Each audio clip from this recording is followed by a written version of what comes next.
Yacht पर छुट्टियां मना रहा होता है। माँ जूलिया तैरने के लिए पानी में कूद जाती है। आराम करते समय उसे कुछ अजीब महसूस होता है, लेकिन क्योंकि आसपास कुछ दिखाई नहीं देता, वह सोचती है कि शायद उसका भ्रम होगा। कुछ सेकंड बाद वही अजीब एहसास फिर होता है।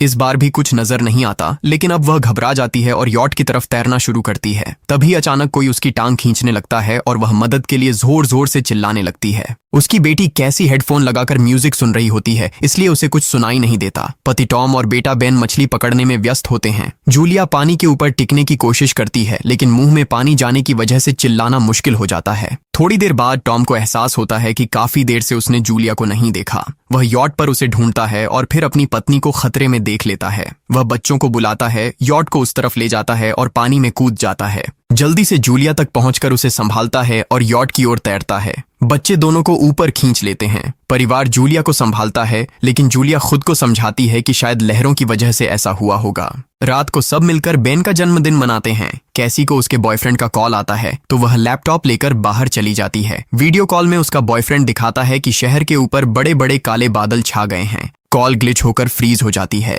कैसी यह बात परिवार को बताने आती है, लेकिन टॉम कहता है कि शायद जमीन से दूर होने की वजह से सिग्नल कमजोर है। तभी सबको एक आवाज सुनाई देती है। वे सब बाहर जाते हैं और देखते हैं कि व्हेल मछलियों का एक समूह गुजर रहा है। टॉम समझाता है कि व्हेल मछलियां हमेशा पृथ्वी के मैग्नेटिक फील्ड को फॉलो करती हैं, लेकिन जब तूफान आता है तो वे कंफ्यूज हो जाती हैं। अचानक याट जोर से हिलती है और बेन गिर जाता है। टॉम को चिंता होती है कि कहीं याट को नुकसान तो नहीं पहुंचा, इसलिए वह डाइव करके नीचे चेक करने चला जाता है। कुछ देर बाद वह सतह पर वापस आता है, लेकिन उसके कंधे पर एक बड़ा घाव होता है। जूलिया तुरंत उसका जख्म सीती है। टॉम बताता है कि पानी के अंदर उसे ऐसा लगा जैसे उसके पीछे कोई बहुत बड़ा जीव था, लेकिन जब उसने मुड़कर देखा तो प्रोपेलर से कट लग गया। वह कहता है कि जो भी चीज थी बहुत बड़ी थी। टॉम को याट पर काफी नुकसान दिखाई देता है, इसलिए उन्हें मदद बुलानी पड़ती है। जूलिया बार बार रेडियो पर कोशिश करती है। कैसी फोन पर सिग्नल ढूंढती है, लेकिन कुछ भी काम नहीं करता। तभी कैसी को एक अजीब सा जीव दिखाई देता है और वह चिल्ला उठती है, लेकिन वह तो बस बेन होता है जो मास्क पहनकर मजाक कर रहा होता है। कुछ देर बाद याट पूरी तरह बंद हो जाती है और समुद्र के बीच में फंस जाती है। जूलिया रेडियो में एक आवाज सुनती है, लेकिन आवाज इतनी खराब होती है कि उसे कुछ समझ नहीं आता।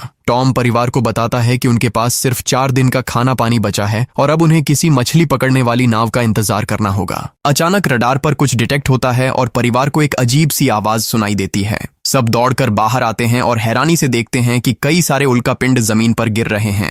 जहां जहां उल्कापिंड गिरते हैं वहां बड़े धमाके होते हैं। एक उल्कापिंड पानी में उनके पास गिरता है तो टॉम तुरंत याट को चलाने की कोशिश करता है। इंजन मुश्किल से चलता है, लेकिन तभी एक और उल्कापिंड उस इलाके को हिट करता है। परिवार डर के मारे एक दूसरे को कसकर पकड़ लेता है। तभी टॉम को समझ आता है कि जो आग के गोले गिर रहे हैं वे उल्कापिंड नहीं बल्कि सैटेलाइट्स हैं। उसी वक्त बेन देखता है कि याट से धुआं निकल रहा है। टॉम चेक करता है और कंफर्म होता है कि इंजन खराब हो गया है। हवा तेज होने लगती है तो फैमिली याट के अंदर छुप जाती है, बिना ये नोटिस किए कि कंपास बहुत तेजी से घूम रहा है। याट जोर जोर से हिलने लगती है। बेन फिर से गिर जाता है और इस बार उसे चोट भी लग जाती है। लहरें तेजी से याट से टकरा रही होती हैं। टॉम स्ट्रगल करके बाहर जाता है और लाइफ जैकेट्स लेकर आता है। तभी पावर चली जाती है। टॉम तुरंत पावर बॉक्स का बटन प्रेस करता है और लाइट वापस आ जाती है। उस वक्त बेन नोटिस करता है कि जूलिया की नाक से खून बह रहा है। जूलिया को चक्कर आने लगते हैं, जबकि कैसी सिंक पर जाकर उल्टी कर देती है। टॉम रेडियो ट्राई करता रहता है पर सिग्नल नहीं मिलता। अचानक एक तेज हाई पिच्ड नॉइज आती है और हवा और भी स्ट्रांग हो जाती है। जूलिया दरवाजे बंद करने की कोशिश करती है, पर एक हैच खुल जाता है और हवा खिड़कियां तोड़ने लगती है। टॉम एक फ्लेयर जलाता है और थोड़ी देर बाद अंधेरा छा जाता है।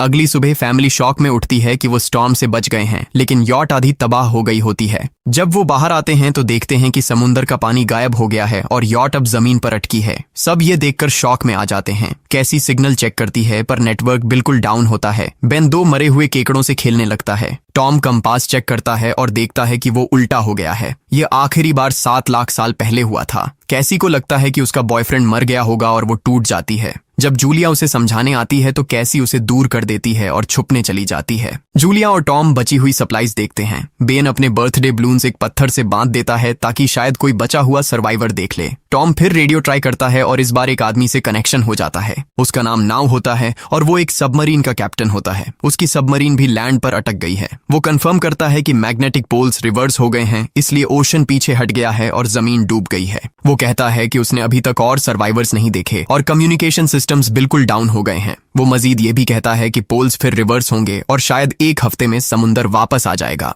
वो फैमिली को वार्न करता है कि जितना हो सके ऊंची जगह चढ़ जाओ, क्योंकि जब पानी वापस आएगा तो वो बहुत खतरनाक होगा। वो बोलता है उसका पार्टनर क्रैश में मारा गया और सबमरीन में बस 3 लोगों की ही जगह है। जूलिया और टॉम उससे कहते हैं कि प्लीज हमारे बच्चों को बचा लो। वो उन्हें अपने कोऑर्डिनेट्स दे देता है। टॉम कैलकुलेट करता है कि सबमरीन तक पहुंचने में 2-3 दिन लगेंगे। वो फैमिली से कहता है आज रात अच्छे से आराम कर लो, कल सुबह हम निकलेंगे। अगली सुबह फैमिली सामान पैक कर रही होती है, तभी टॉम को पास में कुछ हिलता हुआ दिखता है। वो एक लंगड़ा आदमी होता है जिसके हाथ में हार्पून होती है और साथ में एक कुत्ता लगातार भौंक रहा होता है। टॉम उसके पास जाता है और उसे पानी की बोतल देता है, लेकिन वो आदमी कुछ ऐसी भाषा में बोलता है जो टॉम समझ नहीं पाता। पानी पीने के बाद वो अजनबी अचानक टॉम के सिर पर बोतल मारता है और चेहरे पर जोर का लात मार देता है। जूलिया डर के मारे भागती है, लेकिन तब तक देर हो चुकी होती है। वो आदमी टॉम के पेट में हार्पून घुसा चुका होता है। टॉम कुछ पल तक तड़पता है और फिर वो उसकी गर्दन भी काट देता है। फिर वो आदमी जूलिया के पीछे भागता है और उस पर हार्पून फेंकता है, जिससे उसके कंधे में चोट लग जाती है।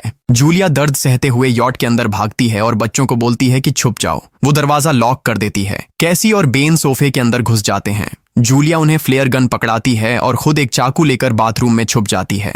वो आदमी दरवाजे पर जोर जोर से धक्के मारता है और आखिर अंदर घुस ही जाता है। पहले वो थोड़ा खाना उठाता है और फिर यॉट में इधर उधर ढूंढने लगता है, फिर बाथरूम की तरफ जाता है, लेकिन जूलिया समझदारी से एक छोटे छेद से बाहर निकल जाती है। वो आदमी सोचता है कि जूलिया भाग गई, लेकिन जैसे ही वो धीरे से निकलने लगती है, उसका कुत्ता उसे देख लेता है और भौंकने लगता है। कुत्ता उस पर झपटता है तो जूलिया चाकू से उसे मार देती है। कुत्ते की चीख सुनकर वो आदमी बाहर आता है और अपने कुत्ते की लाश देखकर आग बबूला हो जाता है। इस बीच जूलिया यॉट के दूसरे साइड से अंदर जाने की कोशिश करती है। वो ऊपर चढ़कर टूटी हुई खिड़की से अंदर घुसने लगती है, लेकिन वो आदमी पहले ही वहां पहुंच जाता है। वो उसे पकड़कर जोर से मुक्का मारता है, जिससे वो नीचे गिर जाती है। जूलिया फर्नीचर पकड़कर बचने की कोशिश करती है, लेकिन वो आदमी उसे लात मारकर दूर फेंक देता है। फिर वो उसकी कलाई पर पैर रख देता है ताकि वो चाकू छोड़ दे, और फिर उसके बाल पकड़कर उसका चेहरा जमीन पर दे मारता है और सोफे पर फेंककर उसका गला दबाने लगता है। बच्चे ये सब कुछ देख रहे होते हैं। कैसी बाहर निकलकर फ्लेयर गन चलाती है जो सीधा उस आदमी को लगती है।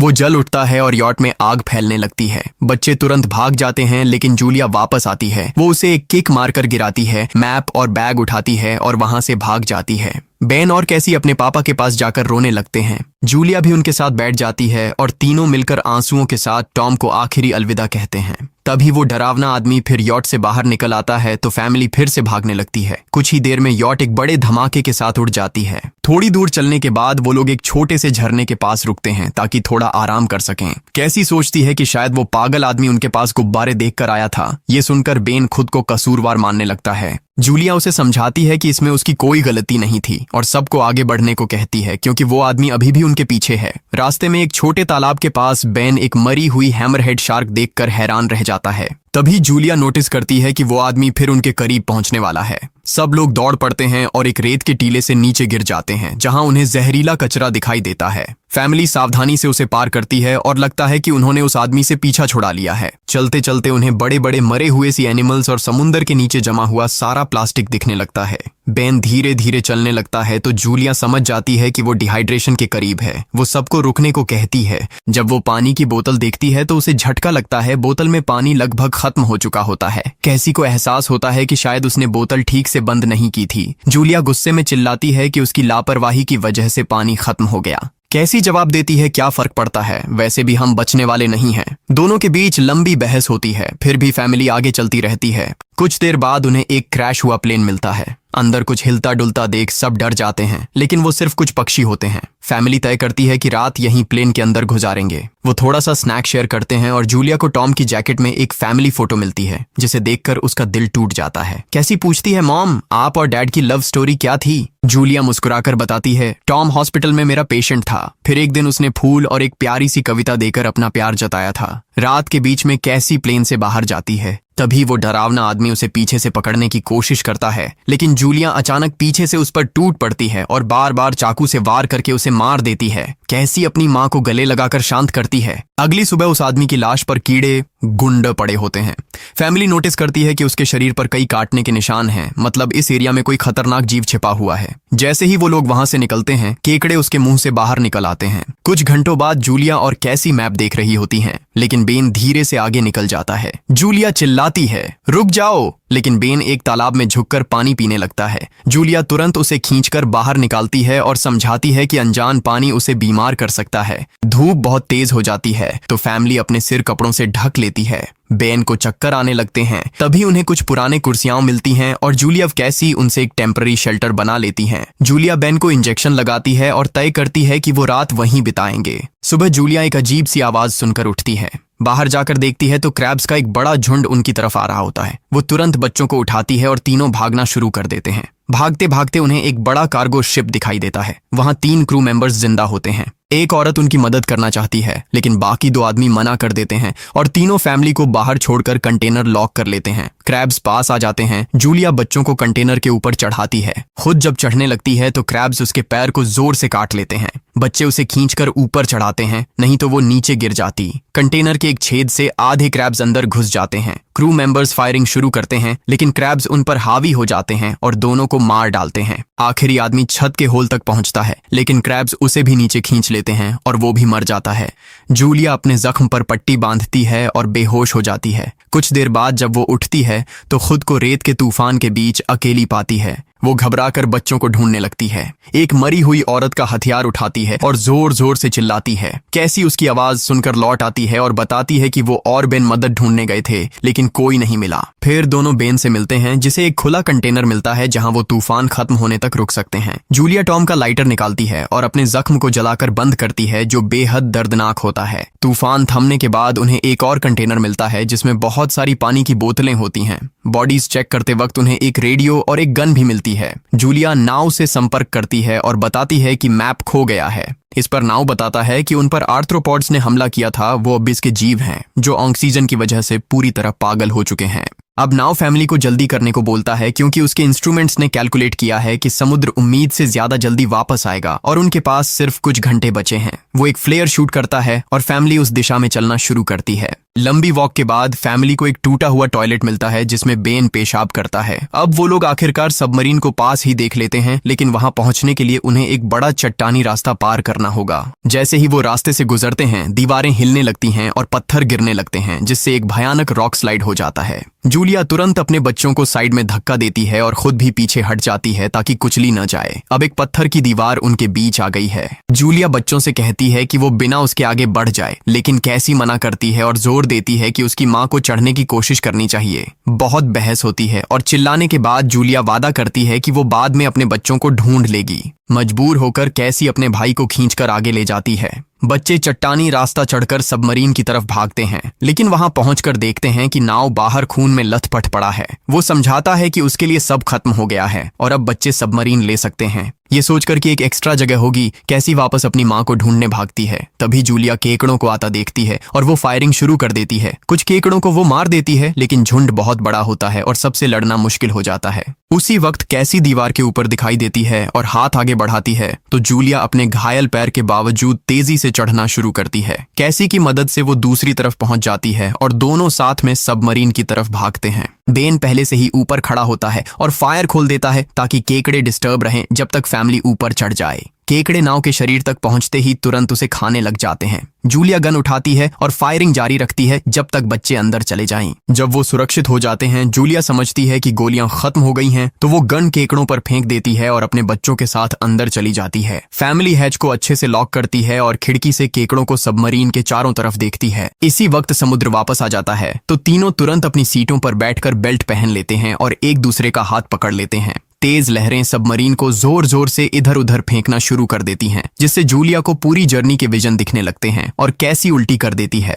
जल्दी ही वो हाई पिच आवाज वापस आती है और फैमिली बेहोश हो जाती है। कुछ देर बाद जूलिया और बच्चे होश में आते हैं और खुद को जिंदा देखकर खुश होते हैं। वो हैच अनलॉक करके बाहर निकलते हैं और देखते हैं कि लहरों ने सबमरीन को एक तबाह शहर में गिरा दिया है। यानी अब जिंदा रहने और नया जीवन शुरू करने की उम्मीद है। और यहीं पर फिल्म खत्म होती है। चैनल को सब्सक्राइब करना न भूलें और बेल आइकन जरूर दबाएं ताकि आपको ऐसे ही मजेदार वीडियो मिलते रहें। देखने के लिए धन्यवाद।